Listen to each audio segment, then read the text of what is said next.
our bilingual observation report, we went to Fletcher Elementary School in the Orange County Unified School District. This is Allison Fogarty and Noelle Vanderhoek.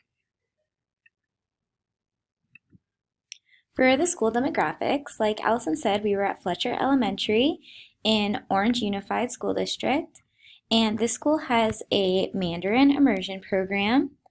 It is located on a busy main street, but it also has a very welcoming mural on the front to make the school more approachable and kid-friendly.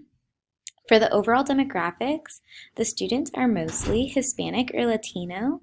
There is also a good percentage of students that are white and Asian, and then there are very minimal students that are American Indian, Filipino, Native Hawaiian or Pacific Islander, or African American, or two more races. But it's very interesting to notice that such a large percentage of the students are Hispanic because it is not a Hispanic dual immersion program. It is a Mandarin immersion program. And so we just thought that was very interesting. And most of the students that we observed, a lot of them were actually trilingual because of their cultural background, along with the program that is offered at Fletcher.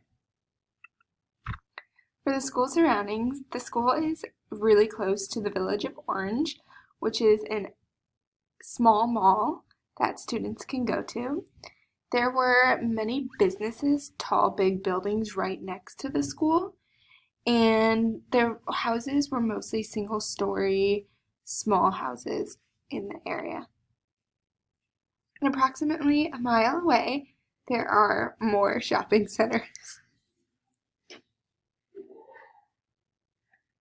For school representation, there are a high number of Hispanic students. So when we were in the office, we were able to see flyers that were available in Spanish and in English.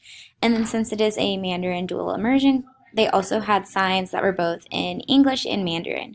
So they had a wide range of languages used in the office that were available for parents or students to read. And it seemed like a very inclusive place that wanted to take advantage of all the language and culture that is present at the school.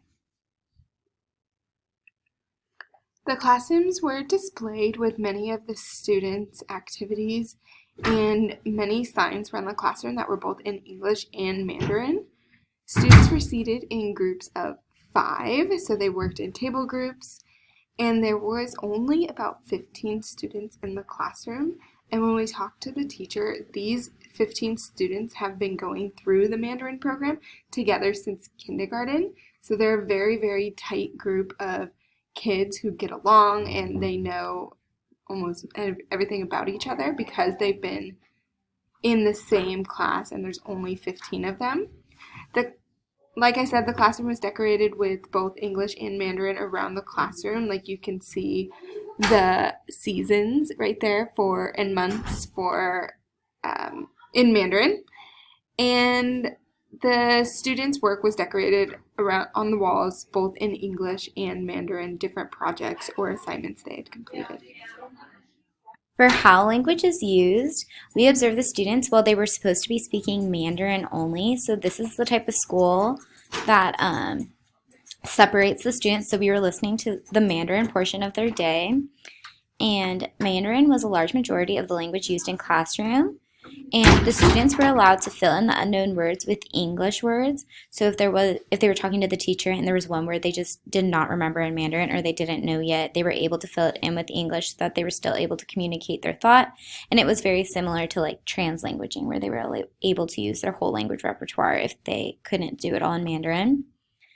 And if the students were having trouble understanding what the teacher wanted or what they were learning, then the teacher would clarify in English. And the students would often reply individually and in large groups. And almost all the conversations we saw were in Mandarin. There were very limited times that the students actually spoke English, but they did not get disciplined if they ever did use their English.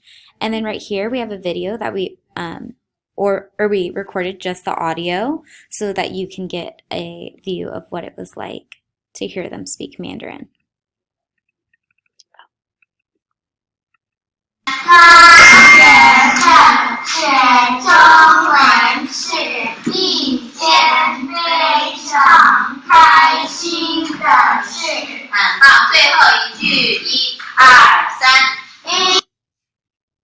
you just listened to was the students reciting a poem in Mandarin, and you were also able to hear the teacher responding to them and then them responding back when it cut off.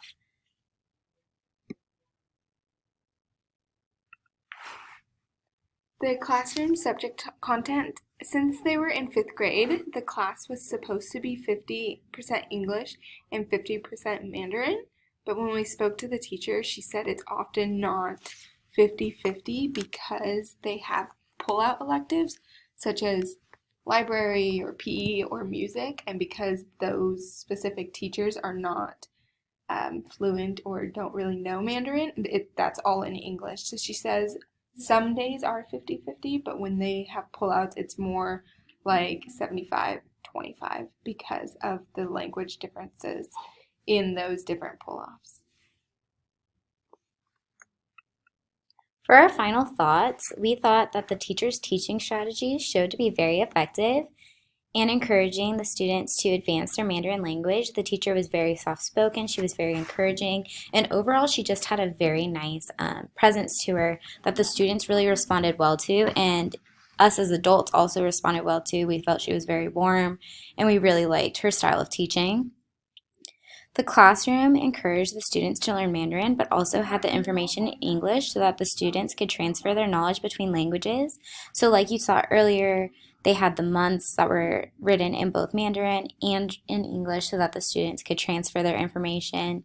And that was also available on the time and even in the worksheet for how language was used. It was the worksheet, and she would add little things in English just to help them get a better comprehension of what they were learning.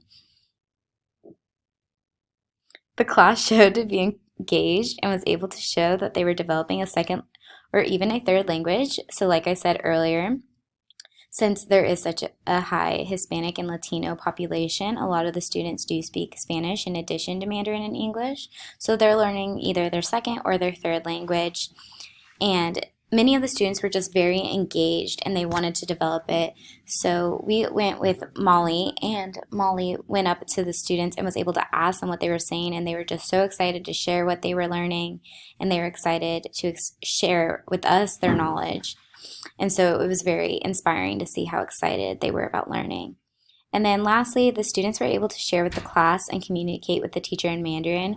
We were all very impressed with this because it's much different than like Spanish and English going together. There were no cognates, and it really helped us reflect on what it must be like to be a newcomer, especially coming from somewhere that has such different letters and the symbols. There's just no correspondence and there were no cognates, and we just thought it must be so hard for those students, and it just added empathy for us and helped us relate better to what those students must be going through.